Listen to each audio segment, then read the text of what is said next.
America's sturgeons are mounting a comeback from the edge of extinction. The massive bottom-feeding beasts that swam with the dinosaurs are among the world's most threatened fish. America's 9 sturgeon species and subspecies used to be plentiful in U.S. waters, but they were nearly wiped out by pollution, dam construction, and a caviar rush.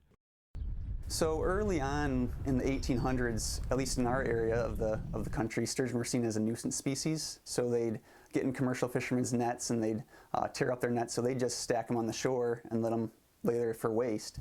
Eventually, people found out they're valuable not only for their flesh but also for their eggs, which can be made into caviar. So once that happened, they really got over-harvested. Now scientists are finding sturgeon in places they were thought to be long gone, including Virginia's James River. Oh, there he is. There's another one behind your hand. See his nose right there? Yep, there's 2 right there. Like I said, 30 years ago, I used to swim in this river, but on certain days, you'd see 150 fish float up in a small area, just float up on shore dead. Now, it was chemicals they were pumping into the water. This was a wasteland. It really was when I was a kid.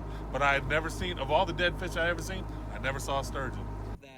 Factors like fishing bans, stocking programs, cleaner water, and dam removals have been credited for the recovery.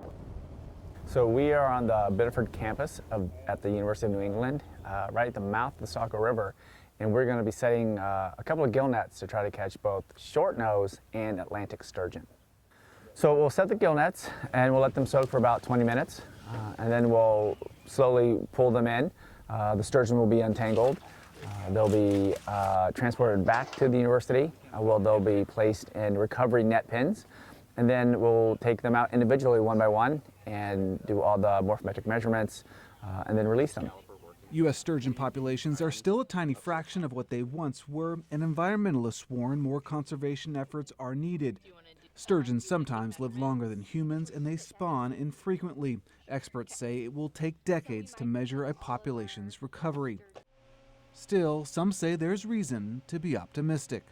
We're kind of entering an exciting time in lake sturgeon restoration. We got a lot of work that's been going on stocking lake sturgeon or stocking sturgeon in general, and it takes a long time for these fish to mature and reach spawning age, and some of those stocking efforts, we're going to start hopefully seeing some of these fish returning. So I'm pretty optimistic at where things are heading going into the future with sturgeon. David Martin, The Associated Press.